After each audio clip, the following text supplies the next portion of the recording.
Buenas tardes, tengan todos ustedes. Aprecio su presencia en este curso de Derecho Internacional Público. Agradezco a la profesora Águeda Vaca Blanco por guiarnos a través de esta sesión de materia, 12 sesiones largas, y que hoy culminamos con esta segunda parte del proyecto final. Entramos a materia en donde hoy vamos a ver y explicaremos que el derecho constitucional internacional. ¿Qué es el concepto de derecho constitucional? Es el reconocimiento para el derecho internacional público. Se entiende por reconocimiento a la presencia de una formación política o de un gobierno nuevo creado por medios de hechos, siendo su objeto dar entrada en el orden jurídico internacional y de esa forma tener algún vínculo con otros estados, pero de manera jurídica y como gobierno. Es decir, el reconocimiento consiste en una manifestación unilateral, es decir, de estado a estado, en donde existe una voluntad expresa de ambos o de una comunidad internacional de reconocerse mutuamente, de reconocer la existencia de una determinada situación jurídica entre ellos, y como sería el caso de la existencia de un Estado, de un gobierno o de un comité de liberación nacional. Tenemos ejemplos prácticos en el ámbito internacional y su aplicación, como el reconocimiento expreso que se otorga mediante una declaración formal. Es decir, el reconocimiento entre estados se da de dos formas: el expreso y el tácito. ¿Qué quiere decir? Que los gobiernos o los estados que se reconocen por medio de un reconocimiento expreso se otorga mediante una declaración formal escrita o verbal.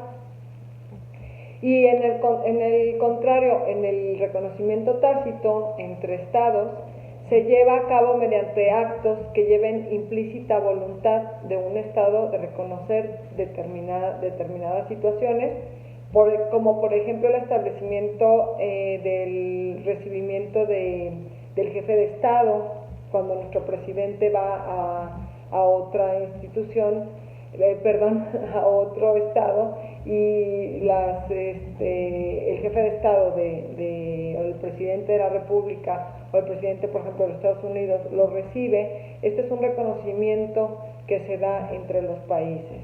La conclusión de tratados internacionales bilaterales, convenios que se hacen con otros estados, etcétera. ¿Cómo podemos aplicar este derecho constitucional internacional nosotros como futuros abogados? Bueno, pues nos podemos involucrar en las acciones internacionales como abogados.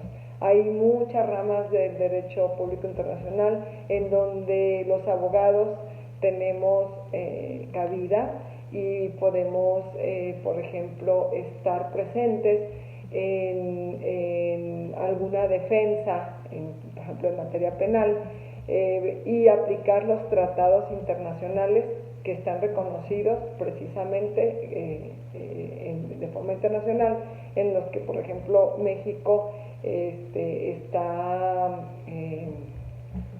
inscrito, y nosotros a lo mejor manifestándonos con ese derecho, con esas cláusulas de derechos internacional, pues como abogados podemos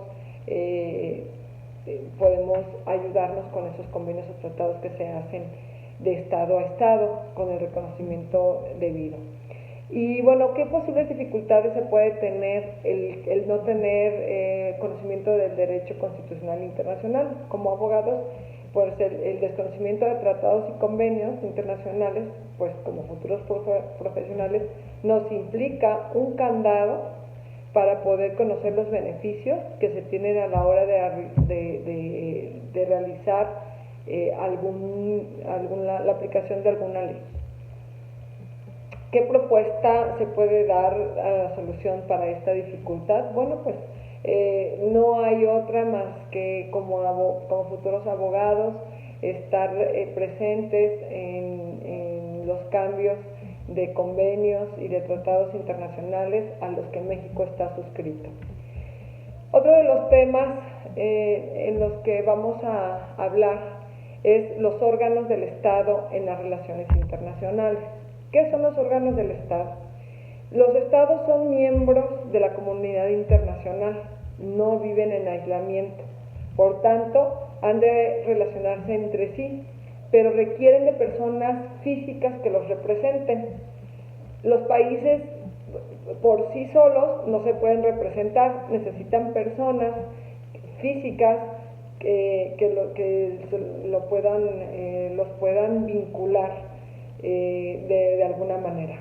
Los órganos del Estado encargados de manejar los asuntos internacionales son el jefe de Estado, que es el reconocido en la máxima autoridad a nivel internacional, el secretario de Relaciones Exteriores y los agentes diplomáticos y los agentes consulares, que precisamente el jefe máximo de cada estado es el que, por ejemplo, en el caso de México, es el que los designa.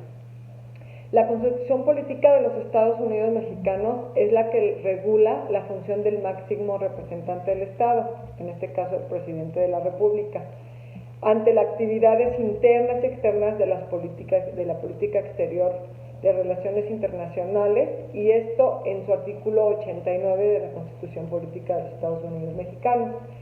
Este, a su vez, puede nombrar agentes diplomáticos, como ya lo habíamos mencionado, quien representa al Estado ante otros estados, como dijimos, cónsules y agentes diplomáticos.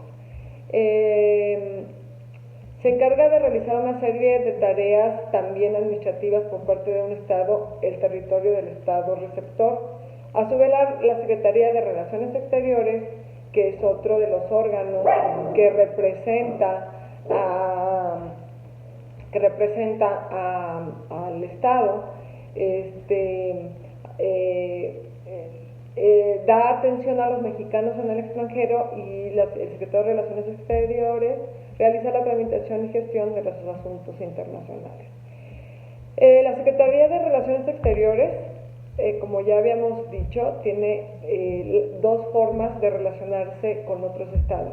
Es el órgano que tiene personas específicas para relacionarse con otros estados.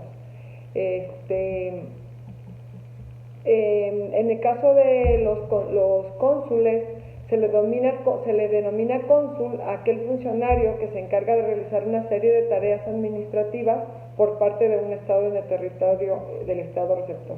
Sí es importante decir y puntualizar que los cónsules únicamente son mencionados o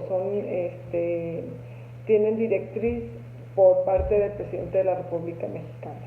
Y también tenemos a los agentes diplomáticos, que es la persona que cumple la función de representación de un estado ante otro u otros estados o ante una organización internacional de manera permanente o provisional. Es decir, los agentes diplomáticos son las personas encargadas de representar un país frente a otro.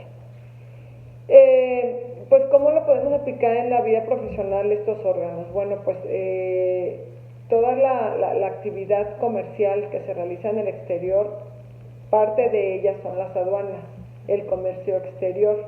Y como profesionales del derecho podemos incursionar como agentes aduanales. En ello implica una estrecha relación del comercio exterior, y necesitamos contar y saber que la Secretaría de Relaciones Exteriores y otros órganos fiscales, órganos que contienen la ley, van a regular este tipo de comercio, y nosotros como profesionales de derecho podemos inmiscuirnos en ello. ¿Cómo podemos enfrentar como personas profesionales del derecho Esta situación, bueno, pues actualizándolos como ya dijimos, con todos los convenios y tratados que se siguen y que se restauran y a los que México se inscribe o en los que México está inscrito. Tal es el caso de, por ejemplo, el convenio que se acaba de renovar del Tratado de Libre Comercio. Ese tratado, que no es convenio, es un tratado, se reformó y ahora, antes era el Tratado de Libre Comercio, ahora es el Telecán, y entonces es un vínculo internacional en el que participan México, obviamente Estados Unidos y Canadá. ¿Cuál es dentro de todo este convenios que tenemos con otros estados, el reconocimiento que tenemos con otros estados en todas las vías económicas, de paz, de seguridad nacional? Existen de repente diferencias entre los estados, es decir, existen a veces conflictos entre estados, como ya mencioné, a veces por economía, a veces por territorio, a veces por cuestiones políticas, etcétera. En este ámbito internacional, pues se suscitan controversias entre estos sujetos del derecho internacional público y por eso es necesaria la búsqueda de soluciones de esas controversias, teniendo como finalidad que esa búsqueda se realice de la manera más pacífica posible, para no generar un estado de guerra o una invasión a otro país. Es por esto que en el ámbito internacional, al suscitarse estas controversias, la búsqueda de soluciones es posible que puedan ser de manera política, a través de sus cónsules y sus diplomáticos, y de manera jurisdiccional.